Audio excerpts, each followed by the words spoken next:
Welcome to the BPD Bunch. I'm your host, Xannie, and today I'm here with Georgette, Céline, Madhurima, Jack, and Hak Ja. How can we better support teens who may be struggling with BPD or similar mental health challenges based on what you've learned from your own experiences? Just not stigmatizing getting help, not stigmatizing therapy. I grew up in an environment in which very derogatory words were used for people with mental health struggles. And, therapy was something only crazy people got, and it was a sign of weakness. And I think that supporting teens by making sure that resources are available without stigma attached to it is an important thing. So like teenage angst with the top of the iceberg. Figure out there's something more underneath those teenage angst, and figure out, are they just acting out and rebelling because they're teenagers, or is it because there's something deeper and they're struggling with something? That's where communication and have open communication with your teenager, and not just, I'm an adult, I'm your parent, talk to me, tell me what's going on, like actual acknowledge that they are a separate person from you as a parent, as the adults who are going through their own things and creating their own life as well. So open communication, figure out what's really going on underneath all that stuff that they're displaying. Honestly, like a lot of adults that I did try to reach out to and speak to, they were not the right people to go to. I think we all have to do a better job of being a safe place for people to go to if they need help. How do I say, just like being open-minded about what they have to say, not really like coming off like as a judgmental adult, right? Because we've all been a teenager. Like, I think sometimes adults just forget what it's like to feel like your world is ending because a boy doesn't like you, like, something like that. And just having that compassion for them and not forcing like information out of them is like a big thing, like letting them go at their own pace. You can't force trust, especially with a teenager. You have to build that rapport with them and that trust, and like you shouldn't expect it from them right off the bat. Like that's something that is earned, it's not just given.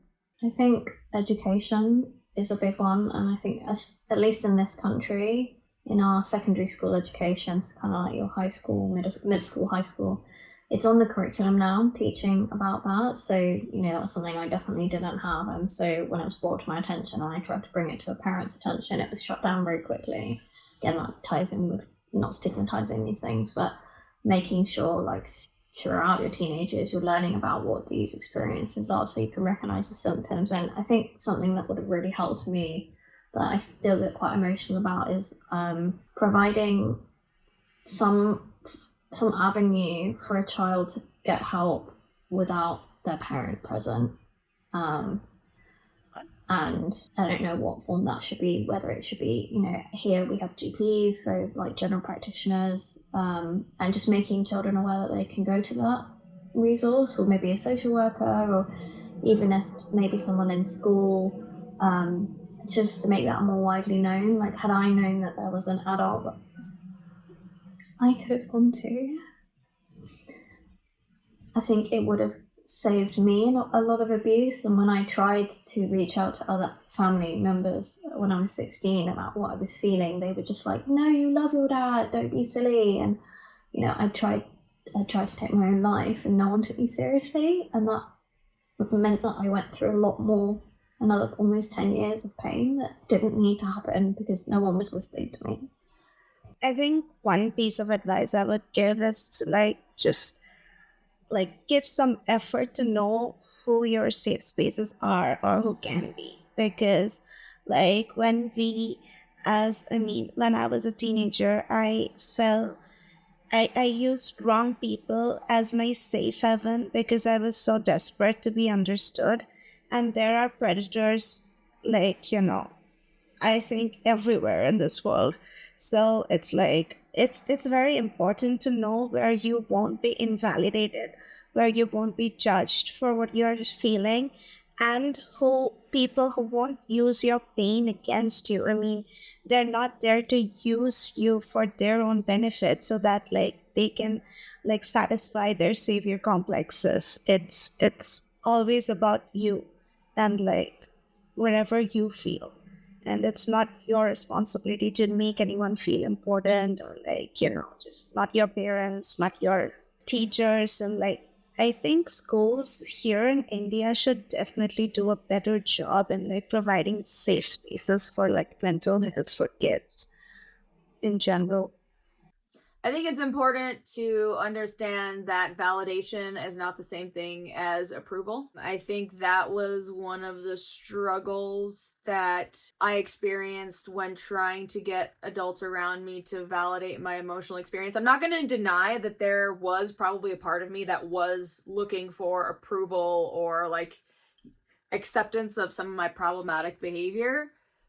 But I think because a lot of the adults around me saw emotional validation as approval of behavior, I never got the validation for the pain that was fueling a lot of the problematic behavior. While I can't be sure that that would have made all the difference in the world, I do think that that nuance, the recognition of the emotion and not the approval of the behavior, would have helped me on my path to understanding that nuance for myself. As it turns out, I ended up learning that in DBT. I think DBT skills as a sort of a standard thing when you're in your teenage years, I think that would be really helpful as well. So thank you everyone so much for watching. We hope you got a nugget of wisdom to take with you on your journey, and we will see you next time. Peace.